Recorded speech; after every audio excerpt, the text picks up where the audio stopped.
प्यार का suffer the journey of love. धनिया और राहुल की मुलाकात कॉलेज के पहले दिन हुई थी। दोनों अलग अलग शहरों से आए थे, लेकिन उनकी आंखों में एक पहचान सी थी।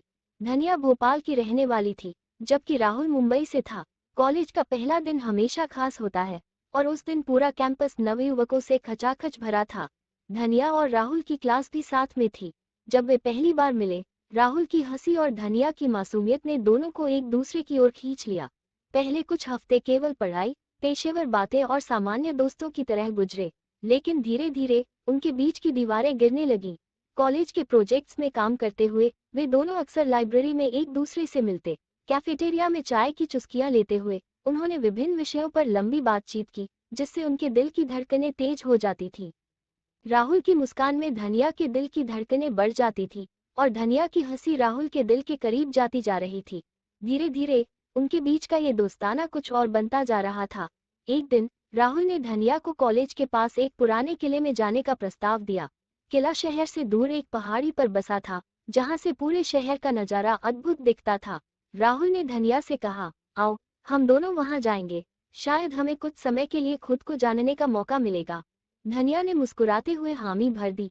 अगले दिन वे दोनों किले की ओर निकल पड़े। वहां की ठंडी हवा और खूबसूरत नजारे उन्हें और करीब ले आए।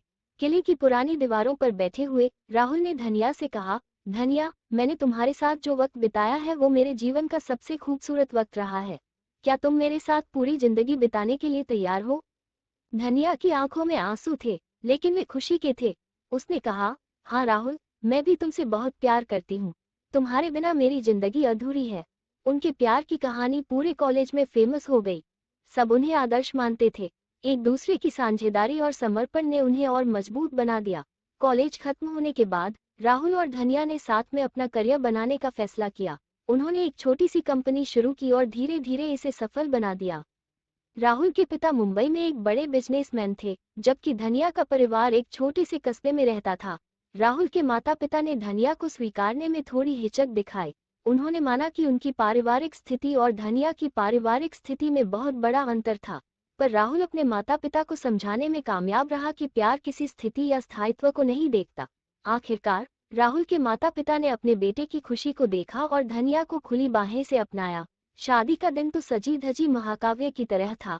सुंदर सजी हुई मंडप, दोस्तों और परिवार का समागम, और हंसी मजाक से भरी हुई रात। सबकी आंखों में खुशी थी, लेकिन सबसे ज्यादा खुशी राहुल और धनिया की आंखों में थी। उनकी शादी का दिन पूरे शहर में चर्चा का विषय बन गया। राहुल और धनिया का प्यार सच्चा और अनंत था, और उनकी कहानी ने यह साबित कर दिया कि प्यार में कोई बाधा नहीं होती। शादी के बाद दोनों ने अपने अपने करियर को नए आयाम दिए। राहुल ने एक बड़ी मल्टीनेशनल कंपनी में शीर्ष पद हासिल किया, जबकि धनिया ने अपनी खुद की डिजाइनिंग कंपनी खोली।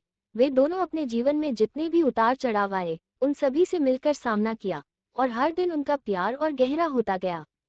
बिजनेस और पारिवारिक जिम्मेदारियों के बीच भी उन्होंने कभी अपने प्यार को कम नहीं होने दिया। राहुल जब ऑफिस से थके हुए घर आते थे, तो धनिया उनके लिए हमेशा ताजगी भरी चाय लेकर हाजिर रहती। और धनिया की कंपनी में जब कभी भी कोई नई डिजाइन बनती, वो सबसे पहला प्रोडक्ट राहुल को ही भेंट करती। एक बार उन्होंने एक खास जश्न मनाने का फैसला किया। उनकी शादी की 5वीं वर्षगांठ पर राहुल ने धनिया को उनकी कॉलेज के पास वाले पुराने किले में फिर से ले जाने का प्रस्ताव दिया। इस बार किला और भी खूबसूरत लग रहा था। राहुल ने पैसे खर्च करके उसी जगह एक छोटा सा डिनर अरेंज कराया था। डिनर के बाद राहुल ने धनिया से फिर एक बार वही सवाल पूछा, धनिया, क्या तुम मेरे साथ पूरी जिंदगी बिताने के लिए तैयार हो? और धनिया ने फिर वही जवाब दिया, हाँ राहुल, मैं भी तुमसे बहुत प्यार करती हूँ। उनकी कहानी सिर्फ एक रोमांटिक कहानी नहीं थी, बल्कि एक प्रेरणादायक यात्रा थी, जिसमें सच्चे प्यार और समर्पण की शक्ति को दिखाया गया।